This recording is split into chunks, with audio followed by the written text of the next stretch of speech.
Você saiu do cinema sorrindo, e eu preciso que você pare e pense no porquê disso. Porque se você sorriu no final de Homem-Aranha, sem volta para casa, se você aplaudiu, se você sentiu aquela onda quente de nostalgia e alívio quando os 3 Homens-Aranha estavam juntos na tela, então o filme te enganou completamente. E não foi por acaso. Foi intencional, calculado, brilhante na sua crueldade. Eles te deram tudo o que você queria ver. Exatamente para que você não percebesse o que estava realmente acontecendo.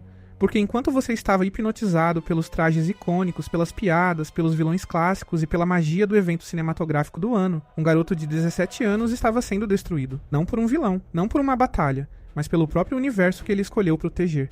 E pela arrogância do homem que deveria tê-lo protegido de volta. Hoje a gente vai falar sobre isso, sem filtro. Sem a névoa dourada da nostalgia. Sobre o que sem volta para casa realmente é quando você tira o brilho e olha para o que está embaixo. E o que está embaixo é assustador. Porque é uma tragédia existencial sobre o apagamento de uma vida inteira, sobre um adolescente que foi mastigado e cuspido pelo cosmo e que nunca, nunca mesmo, vai conseguir voltar para o que era. E a pior parte, ele pediu para isso acontecer.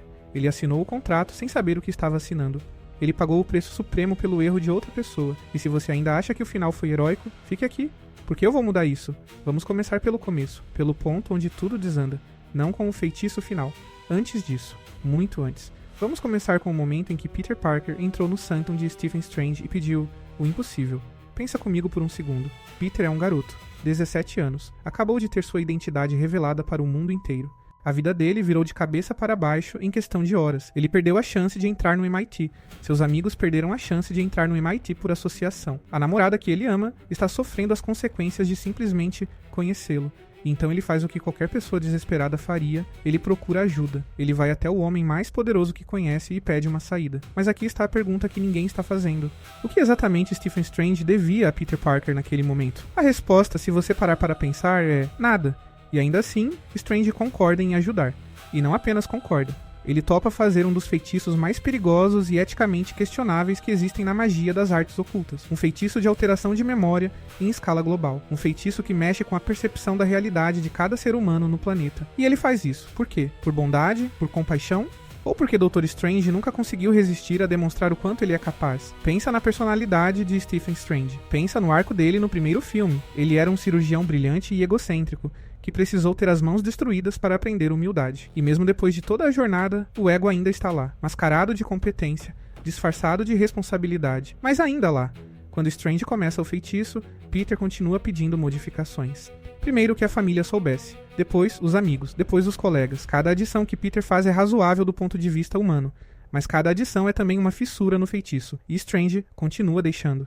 Ele continua deixando um adolescente emocionalmente devastado interferir em um procedimento de alteração de realidade em tempo real, como se isso fosse normal, como se isso fosse seguro, como se um cirurgião deixasse o paciente ditar a dosagem enquanto opera. E quando o feitiço começa a quebrar o multiverso, a culpa na narrativa cai sobre Peter. Mas é mesmo de Peter a culpa? Não, não é.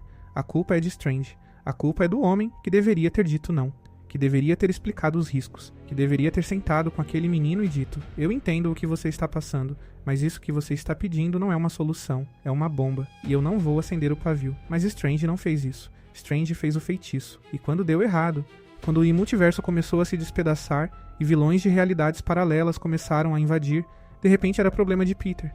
De repente era responsabilidade de Peter. De repente tinha que ser Peter, um menino sem experiência, sem treinamento mágico, sem compreensão do cosmo, a consertar o que o feiticeiro supremo, com todos os seus poderes e toda a sua sabedoria, havia quebrado por impulsividade e falta de profissionalismo. E é aqui que a tragédia começa de verdade. Porque Peter aceita. Peter sempre aceita. Essa é a maldição do Homem-Aranha.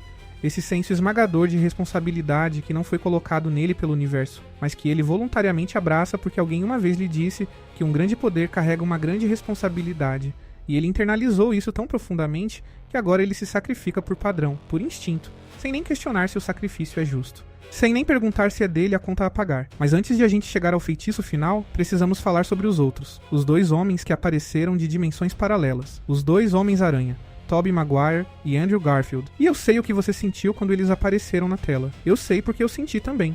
A música, o reconhecimento, a emoção, aquela sensação de que algo sagrado estava acontecendo. Mas agora eu quero que você pense diferente.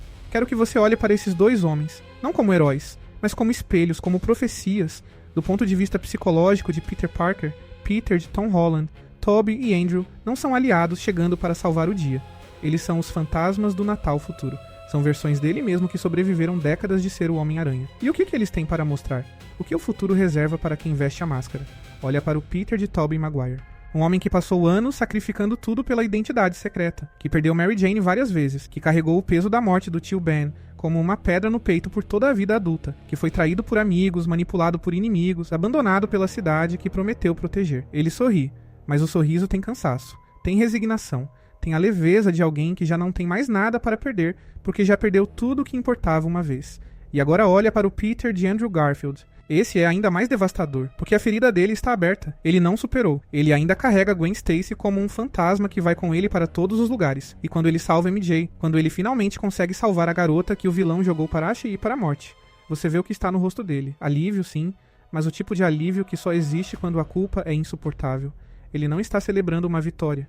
Ele está se absolvendo de uma culpa que nunca foi completamente dele, mas que ele carregou como se fosse. Esses dois homens, essas duas versões futuras de Peter Parker, não chegaram trazendo esperança. Chegaram trazendo evidências. Evidências de que a maldição é real. De que não importa o universo. Não importa a timeline. Não importa quem você ame ou o que você construa. Ser o Homem-Aranha é uma sentença de perda. Uma condenação ao isolamento. Uma garantia de que cada vez que você tentar ter uma vida normal, o cosmo vai arrancar isso de você. Não porque você merece, mas porque é o preço. É sempre o preço. E Peter de Tom Holland, 17 anos, estava olhando para o próprio futuro. E o futuro tinha cara de homem cansado que não consegue mais chorar. Então chegamos a Tia May. E aqui eu preciso que você respire, porque essa parte dói de um jeito diferente. A morte de Tia May não é apenas uma morte em um filme de super-herói. É o ponto de ruptura.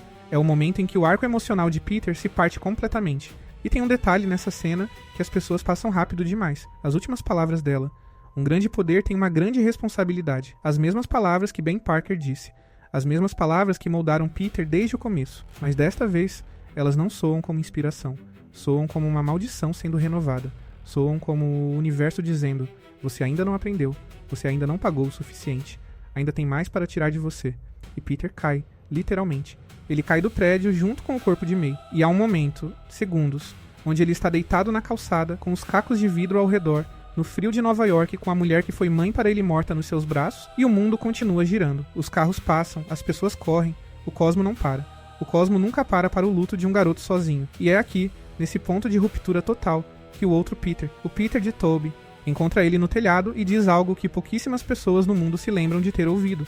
Ele diz que ele também perdeu alguém, que também carregou essa culpa, que também quase se perdeu na raiva. E essa cena, que parece pequena, que parece só um momento de respiro emocional, é na verdade a cena mais importante do filme. Porque é o único momento onde alguém olha para Peter Parker como uma pessoa, onde alguém diz: eu sei o que você está sentindo porque eu senti também. Não para te dar uma lição, não para te preparar para a próxima batalha, mas porque você precisa saber que você não está sozinho. E então, você precisa agradecer a quem torna possível a gente ter essas conversas. Quero pausar aqui um segundo para agradecer de coração a cada membro do Dominadamente que está aqui. Vocês são a razão pela qual a gente consegue ir fundo, sem pressa, sem precisar simplificar o que não deveria ser simplificado. Esse tipo de análise existe porque vocês deram espaço para ela existir. Obrigado de verdade. E antes de a gente continuar, se você está chegando agora, se alguém te mandou esse vídeo, se você caiu aqui de alguma forma, se inscreve no Dominadamente. Porque aqui a gente não faz resumo de filme, a gente faz autópsia de narrativa. E se essa análise já está fazendo você ver o filme de outro jeito, vai lá e ipa esse vídeo. Deixa o like, deixa um comentário me dizendo: você ainda acha que o final de Sem Volta pra Casa foi heróico? Ou você tá começando a enxergar a tragédia que estava escondida embaixo da nostalgia? Eu quero saber o que você pensa. Mas voltando, o plano de Peter, depois da morte de May, muda. Ele não quer mais curar os vilões. Ele não quer mais tentar salvar o Otto Octavius e o Norman Osborn. Ele quer mandar todos de volta para seus universos para morrerem. E isso é compreensível. É humanamente compreensível. Ele acabou de perder a última figura materna que tinha. Ele está com raiva. Ele está destruído. E a raiva é uma das formas mais naturais do luto. Mas aqui está algo que a narrativa do filme faz com maestria sinistra. O filme usa a dor de Peter para justificar uma mudança de valores. E então usa os outros Peters para fazer ele mudar de volta. E isso parece bonito. Parece redenção. Mas o que realmente está acontecendo é que Peter Parker nunca tem permissão de ser humano. Nunca tem permissão de errar, de estar com raiva, de escolher a si mesmo. Cada vez que ele tenta, o universo empurra ele de volta para o trilho do sacrifício. E então chegamos à batalha de liberdade da estátua. E chegamos ao momento mais doloroso do filme inteiro. O momento em que Norman Osborn, com o Duende Verde no controle, joga MJ de uma altura letal. E Peter não consegue chegar a tempo. E o Andrew chega. O Andrew salva a MJ. E isso é apresentado como um momento de cura para o Andrew, como se ele finalmente tivesse consertado o erro que definiu sua vida. Mas pensa no que isso significa para o Peter de Tom Holland. Ele chegou perto de perder a pessoa que mais ama no mundo. Ele passou pelo terror absoluto de ver o filme de Gwen Stacy prestes a se repetir com Amy Jane. E ele só não perdeu o MJ porque outro ele, de outro universo, chegou primeiro. O Peter de Tom Holland foi salvo por acidente. Não pelo seu heroísmo, não pelo seu poder. Por acidente. Por conta de uma variável de multiverso que ele não controlou. E isso revela algo profundo sobre onde ele está emocionalmente nesse ponto do filme. Ele está falhando, ele está desmoronando, e ninguém, nenhum dos adultos ao redor, está reconhecendo isso com a seriedade que merece. E então Peter tem a ideia, o feitiço, o novo feitiço, fazer todo mundo esquecer quem é Peter Parker. Não apenas que ele é o Homem-Aranha, mas quem ele é. Apagar Peter Parker da memória coletiva da humanidade. E quando ele apresenta a ideia para Strange, Strange aceita sem hesitar, sem questionar. Sem dizer, espera garoto, você entende o que você está pedindo? Você está pedindo para deixar de existir na memória de todos que te amam. Você está pedindo para se tornar um fantasma. Você está pedindo para cometer suicídio social. Ninguém disse isso para Peter. Ninguém sentou com ele e explicou o que todo mundo esquecer quem é Peter Parker significa na prática. Não apenas romanticamente, não apenas em termos de amizade, mas em termos de existência burocrática, legal, social. Ninguém disse. Peter, quando esse feitiço terminar, você não vai ter certidão de nascimento reconhecida. Você não vai ter histórico escolar. Você não vai ter número de seguro social no sistema. Você não vai poder assinar um contrato de aluguel com o seu nome porque para o sistema você não existe. Você vai ser invisível. Não para os vilões, para o Estado, para a sociedade, para o próprio conceito de cidadania. Ninguém disse isso. E Peter não sabia. E isso é criminoso. É eticamente criminoso. Vamos falar sobre o que o esquecimento realmente significa, porque a narrativa do filme trata o feitiço com uma leveza que não condiz com o horror do que está acontecendo. A cena é musicada de forma melancólica, mas bela. A luz é quente. Peter chora, mas com dignidade. E você chora junto. E sente que está presenciando algo nobre. Mas o que está acontecendo é a destruição sistemática de uma identidade. Pensa passo a passo. MJ esquece Peter Parker. Não apenas o Homem-Aranha. Peter Parker, o namorado, o garoto que ela amava. A memória dela é reescrita para que esse espaço que Peter ocupava na vida dela, simplesmente não exista. E Ned também. Ned Leeds, o melhor amigo de Peter desde a infância. Anos de história apagados, gags internas que nunca mais vão fazer sentido, segredos compartilhados que desaparecem. O tipo de amizade que te define sumiu. E a tia May? Bem, a tia May já não está mais aqui para esquecer. Mas os amigos dela, os conhecidos, os vizinhos, a professora favorita de Peter, o dono da padaria da esquina que sempre guardava o último croissant para ele, o médico que acompanhou o crescimento dele, tudo. Todo mundo. E agora vai mais fundo. Peter Parker não tem mais registro ativo em nenhum sistema. Isso significa sem carteira de identidade verificável com histórico, sem diploma do ensino médio. Ele não terminou os estudos porque nenhuma escola tem registro de que ele esteve lá. O MT, a Faculdade dos Sonhos, não tem pedido de admissão. Não tem carta de recomendação. Não tem candidato chamado Peter Parker, porque para o MT, esse candidato nunca existiu, sem histórico médico. Qualquer médico que o examine está começando do zero. Qualquer alergia, qualquer condição, qualquer registro de vacina apagado ou inacessível porque os médicos que o atenderam não lembram mais que ele é paciente deles, sem histórico financeiro, sem crédito, sem conta bancária vinculada a uma identidade que o sistema reconheça como real e, portanto, sem possibilidade de alugar um apartamento de forma convencional, sem possibilidade de assinar um contrato, sem possibilidade de conseguir um emprego formal, porque qualquer empregador que checar a documentação vai encontrar lacunas ou inconsistências que não fazem sentido. Peter Parker se tornou um fantasma antes de completar 18 anos. E a cena final, a cena que tantos interpretaram como esperança, é na verdade a cena mais desesperada do filme inteiro se você olhar com os olhos certos. Um apartamento minúsculo, sem móveis, sem decoração, sem nada que diga que alguém viveu ali antes. Uma cama, talvez, uma janela que dá para uma rua sem graça. E Peter Parker, sozinho, preparando o traje do Homem-Aranha em cima de uma mesa improvisada. Sem nome, sem histórico, sem família, sem amigos que o reconheçam, sem perspectiva de futuro que não seja viver à margem da sociedade que ele escolheu proteger. Isso não é um recomeço. Não romantize o que você está vendo. Um recomeço pressupõe que você tem uma base, que você tem um ponto de apoio, um ancla, um nome que o mundo reconhece. Peter Parker não tem nada disso. Ele tem um traje e uma habilidade e o peso de tudo o que perdeu, sem que ninguém ao redor sequer saiba que ele perdeu alguma coisa. Isso é miséria. Miséria existencial. E ele escolheu isso. Mas não de forma realmente livre. Ele escolheu dentro do conjunto de opções que alguém mais velho, mais poderoso e mais irresponsável criou para ele. E aqui preciso voltar a Stephen Strange, porque a narrativa do filme trata Strange como um personagem moralmente complexo, mas fundamentalmente correto. E eu discordo. Eu discordo com cada fibra da análise que estou fazendo aqui. Strange não é apenas responsável pela crise do multiverso. Ele é responsável pelo destino de Peter Parker. E ele aceitou isso com uma leveza aterrorizante. Quando Strange concorda em fazer o feitiço original, ele é o adulto na sala. Ele é o feiticeiro supremo. Ele conhece as artes ocultas de uma forma que Peter nunca vai conhecer. Ele sabe, ou deveria saber, que feitiços de alteração de realidade em escala global têm consequências. Ele sabe, ou deveria saber, que deixar um adolescente emocionalmente instável interferir em um ritual enquanto ele está sendo executado é imprudência de nível cósmico. E ele sabe, ou deveria saber, que o resultado de um feitiço que faz o mundo esquecer Peter Parker não é apenas emocional. É existencial, burocrático, social e irrecuperável. Mas Strange não para pensar nisso. Strange não senta com Peter e diz: se esse feitiço funcionar do jeito que você está pedindo, você vai existir numa espécie de limbo social. Você vai ser um cidadão sem histórico num mundo que funciona com base em histórico. Você vai precisar reconstruir sua identidade do zero. E isso não é simples. Isso não é apenas emocionalmente difícil. É praticamente impossível sem ajuda institucional. E eu, como feiticeiro supremo, tenho a obrigação de te dizer isso antes de você assinar a sentença. Ele não diz nada disso, e então, quando o multiverso colapsa por causa do feitiço mal executado dele, a solução que ele propõe para consertar o próprio erro é fazer um feitiço ainda mais radical, que apaga Peter Parker de toda a memória humana. E ele faz isso, e depois desaparece. E Peter fica sozinho num apartamento vazio com um traje de Homem-Aranha e nenhum futuro legível. Strange cometeu imperícia. Em qualquer contexto humano, o que ele fez teria nome: negligência. E em alguns casos, dependendo da jurisdição e do contexto, abuso de poder. Ele usou magia de alto risco em um menor de idade, sem consentimento informado, sem explicar os riscos colaterais, sem ter um plano B que não destruísse a vida desse menor. E no final das contas, ele saiu ileso. Ele vai continuar sendo o feiticeiro supremo, vai continuar tendo o Santum, vai continuar sendo poderoso e respeitado e cheio de propósito. E Peter Parker vai existir numa sombra. Isso não é justo, e o filme não questiona isso com a profundidade que deveria. Mas há algo ainda mais sombrio que preciso falar. Há algo que vai além do esquecimento e da burocracia. Há algo que toca na psicologia mais profunda do que Peter Parker viveu. Porque Peter não perdeu apenas a identidade social. Ele perdeu o luto compartilhado. E isso é cruel de um jeito que a maioria das pessoas não para processar. Quando alguém morre na vida de uma pessoa, existe um processo. Existe velório. Existe enterro. Existem conversas. Existe o reconhecimento coletivo de que algo foi perdido. A comunidade ao redor se une para dizer: sim, aquela pessoa existiu. Sim, essa perda é real. Sim, você tem direito de chorar.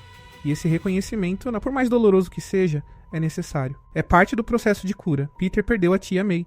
E quando o feitiço for lançado, ninguém vai lembrar que ela existia na vida de Peter. Ninguém vai poder compartilhar a dor com ele. Ninguém vai poder dizer: eu sei o quanto ela significava para você. Porque ninguém vai saber que ele existia para ela, ou que ela existia para ele da forma que existia. Ele vai carregar esse luto completamente sozinho, num apartamento vazio, sem nome reconhecido, sem rede de apoio. Sem ninguém que possa dizer: você é Peter Parker e você perdeu muito. Isso é uma forma de solidão que vai além do que a maioria dos seres humanos consegue imaginar. Não é a solidão de estar só numa festa. Não é a solidão de não ter com quem conversar num sábado à noite. É a solidão de existir num vácuo social. De ser o único guardião da sua própria memória. De acordar todo dia e saber que a vida inteira que você viveu, todas as risadas, todas as lágrimas, todos os momentos que te formaram como pessoa, existem apenas dentro de você. Sem testemunha, sem eco, sem ninguém que possa confirmar que aquilo foi real. É o tipo de solidão que destrói pessoas, que as consome por dentro, que as faz questionar se o que viveram foi mesmo real ou se foi tudo um sonho longo e detalhado demais.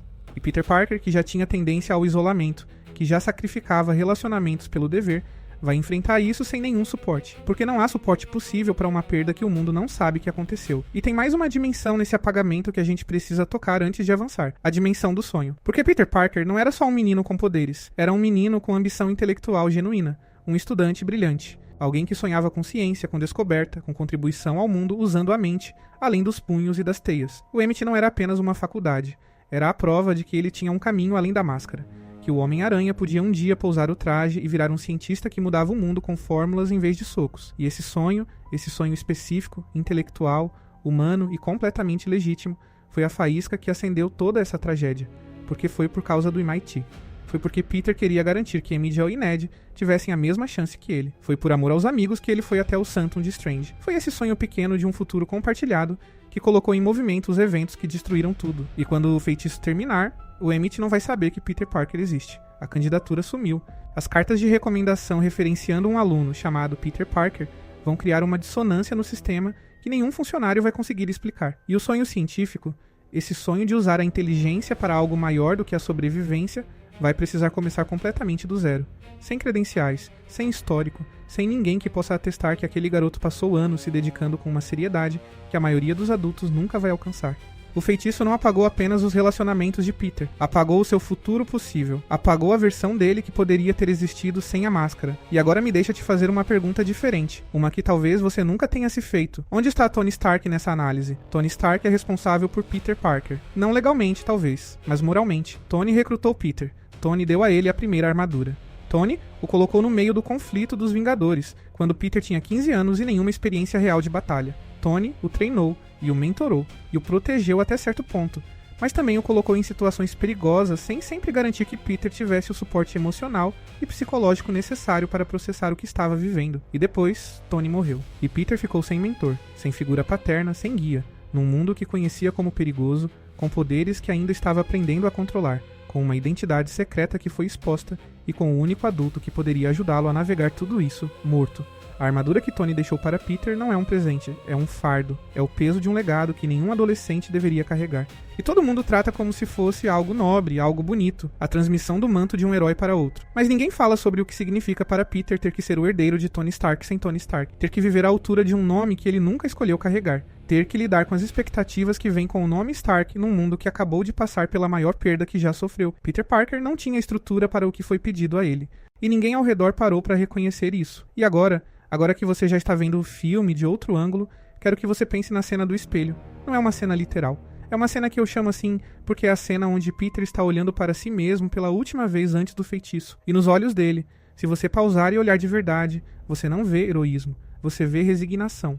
Você vê o olhar de alguém que chegou à conclusão de que a única forma de parar de destruir as pessoas que ama é deixar de existir para elas. E isso, dito assim com toda a frieza que a frase merece, é uma lógica que aparece em um contexto muito específico e muito sombrio da psicologia humana. A lógica de que sua ausência é um presente para as pessoas que você ama é uma das lógicas mais devastadoras e mais perigosas que existem. E o filme usa essa lógica como base para o ato mais nobre que Peter comete. E eu não estou dizendo que o filme deveria ser diferente. Estou dizendo que você deveria olhar para esse ato com mais peso do que o filme te dá tempo para dar. Porque enquanto a trilha sonora emociona e a luz fica mais suave e você chora de beleza, um garoto de 17 anos está tomando a decisão de se apagar, de se tornar nada, de ser o único a lembrar da própria vida. E isso deveria machucar de um jeito que vai além do entretenimento, voltando aos fantasmas do Natal futuro por um momento. Porque tem uma última camada nessa análise que precisa ser dita. Toby e Andrew ajudaram Peter. Foram solidários, foram gentis, mas eles também são exemplos de sobrevivência, não de prosperidade. Eles estão vivos, mas estão bem? O Peter de Toby que está feliz? O Peter de Andrew superou Gwen?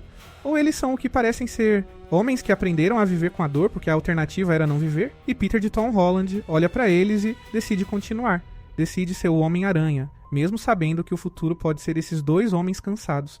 E isso é apresentado como uma escolha de coragem, mas também é uma escolha de desistência. Uma desistência de tentar ter uma vida fora da máscara. Uma desistência de tentar ser humano primeiro e herói depois. Porque Peter já aprendeu que o universo não vai deixar.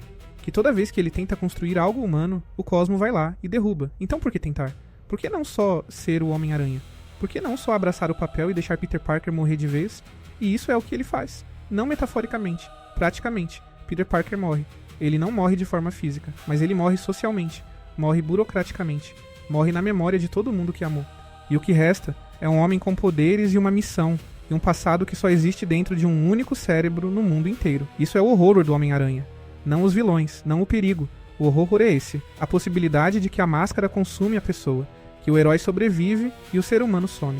Que você acorde um dia e tudo o que você é o fato de poder escalar paredes e atirar teia. E que isso seja suficiente para um universo ao redor, mas não para você.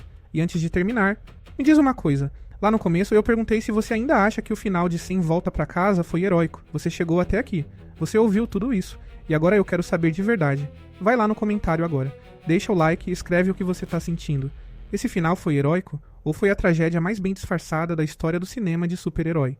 Quero ler o que você pensa, porque tem uma última coisa que preciso deixar com você. Sem Volta pra Casa é frequentemente chamado de o melhor filme do Homem-Aranha, do MCU, de uma geração inteira de filmes de super-herói. E talvez seja mesmo, mas o que o torna tão poderoso não é o que você acha que é. Não é a nostalgia, não é o evento, não é ver os 3 Homens-Aranha juntos. É que debaixo de toda a celebração, debaixo de toda a emoção e do espetáculo, existe uma história real sobre o custo de ser nobre. O custo de ser o tipo de pessoa que coloca os outros primeiro, sempre, sem exceção. O custo de não ter permissão de ser egoísta, de ser frágil, de ser humano. E esse custo é alto demais. Alto demais para um garoto de 17 anos. Alto demais para qualquer um. E o fato de que pagamos para ver isso, e nos emocionamos e saímos sorrindo, diz algo sobre nós também. Sobre o quanto estamos condicionados a celebrar o sacrifício. A achar bonito o abandono do eu em nome do coletivo. A não questionar quando alguém diz que precisa deixar de existir para os outros ficarem bem. Peter Parker era um menino que queria ir para a faculdade com a namorada e o melhor amigo. Era tudo o que ele queria. Era um sonho pequeníssimo, humano, singelo. E o Cosmo tirou isso dele. E depois tirou mais. E depois tirou tudo. E no final, no apartamento vazio, ele ficou com a missão. Só a missão. Sem o resto. Isso não é um super-herói triunfante. Isso é um garoto que o mundo quebrou. E que decidiu usar os pedaços para continuar protegendo as pessoas que nem lembram mais quem ele é. E se isso não é uma das histórias mais tristes que o cinema já colocou na tela com cara de filme de ação, eu não sei o que é. Obrigado por ter ficado até aqui. Esse tipo de análise só existe porque você escolheu estar aqui. Nos vemos no próximo.